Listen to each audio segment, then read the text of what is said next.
They say every legend begins with a whisper, a story passed down through time until myth and memory become one. Among all the world's ancient mysteries, one name has outlasted centuries of doubt and wonder: Atlantis, the fabled city said to have vanished beneath the waves in a single day and night of misfortune. The story begins not with explorers or lost sailors, but with the philosopher Plato over 2,300 years ago in ancient Greece. Around 360 BC, in his Dialogues Timaeus and Critias, Plato described an advanced island civilization beyond the Pillars of Heracles, what we now call the Strait of Gibraltar. According to him, this island was larger than Libya and Asia combined, filled with wealth, magnificent temples, and technology far beyond its time. Its people were powerful, noble, and ambitious. They ruled great parts of the known world until pride corrupted them. And when they turned against the gods, the sea swallowed their empire whole. For centuries, many dismissed the tale as allegory, a moral lesson about hubris and divine punishment. Yet others believed Plato was describing a real place, a real civilization that once flourished on Earth. The search for Atlantis began with the ancient Greeks themselves. Philosophers debated whether the city had existed beyond the Atlantic Ocean or closer to the Mediterranean.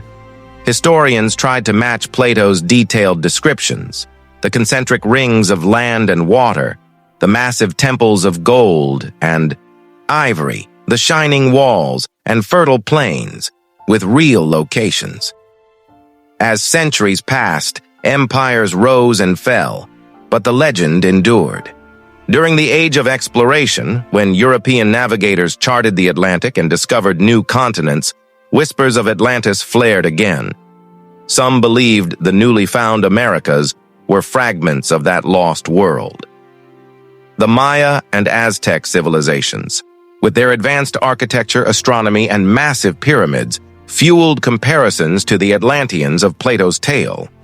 Others argued that Atlantis lay somewhere beneath the Mediterranean, near the island of Crete, home of the ancient Minoan civilization, which had mysteriously collapsed around 1450 BC after a massive volcanic eruption on the nearby island of Thera, Santorini. Modern archaeology later confirmed that eruption to be one of the most catastrophic natural disasters in recorded history.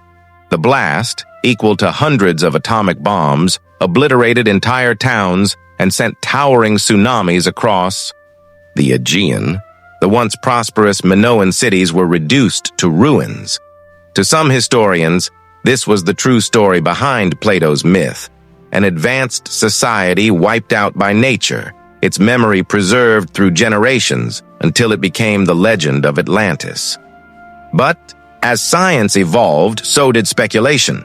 By the 19th century, Atlantis fever swept across Europe and America. Explorers, scientists, and even mystics began proposing their own theories. In 1882, U.S. Congressman and writer Ignatius Donnelly published Atlantis, the Antediluvian World, a book that changed everything. Donnelly claimed Atlantis was not a metaphor but the cradle of all ancient civilizations, the source of Egypt's knowledge, the Mayas' astronomy, and humanity's earliest myths. His ideas inspired generations of seekers. To him, Atlantis had sunk around 9,000 years before Plato's time, in the middle of the Atlantic Ocean, possibly near the Azores. As Donnelly's words spread, a new wave of fascination began. Writers linked Atlantis to everything from lost alien technology to undersea kingdoms.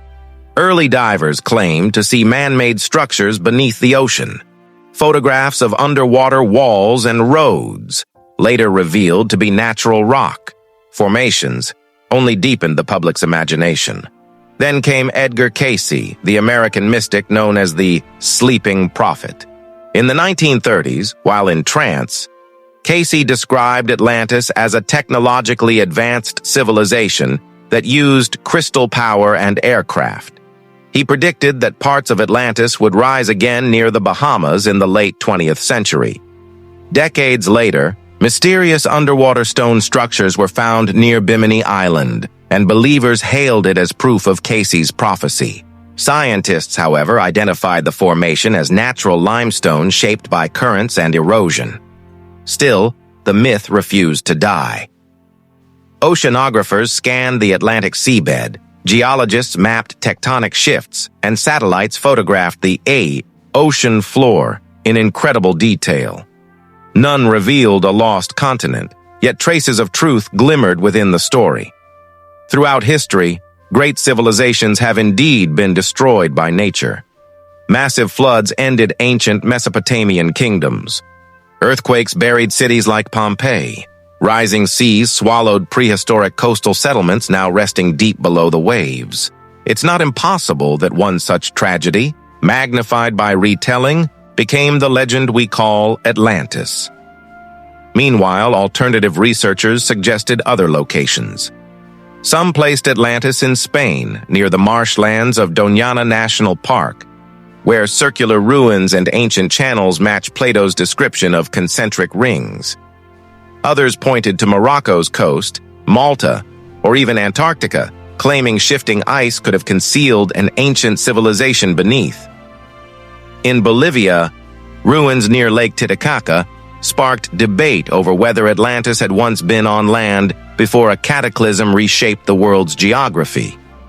Yet amid all theories, one truth stands out. Atlantis represents more than a place.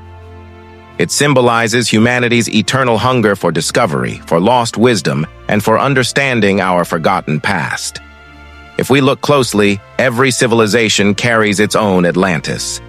The Roman Empire, magnificent yet doomed by ambition. The Indus Valley, advanced yet lost to the sands of time. The Mayans, the Egyptians, each built wonders that outlived their creators. Atlantis, whether real or imagined, is a mirror reflecting what happens when greatness forgets humility. In the 21st century, technology gave the legend new life. Deep-sea drones and high-resolution sonar revealed breathtaking underwater landscapes, ancient riverbeds, mysterious geometric patterns, and sunken ruins. Some of these lie off the coasts of Japan and India, others in the Caribbean. While mainstream science attributes them to natural forces or ancient coastal cities, drowned by post-Ice Age sea level rise, believers see them as echoes of the Atlantean world. The ocean, after all, keeps its secrets well. It covers more than 70% of our planet, and we've explored less than 5% of it. Somewhere in those vast depths, the remnants of forgotten civilizations might still sleep, waiting to be rediscovered. But perhaps the true magic of Atlantis isn't its location. It's the question it leaves behind. What if such a civilization did exist? What if humanity, long before recorded history, had achieved knowledge and power that vanished overnight? What lessons would we learn if we found it? As centuries pass, the legend continues to evolve. From Plato's moral warning to modern documentaries and movies, Atlantis has become a timeless metaphor of brilliance, greed, loss, and rebirth.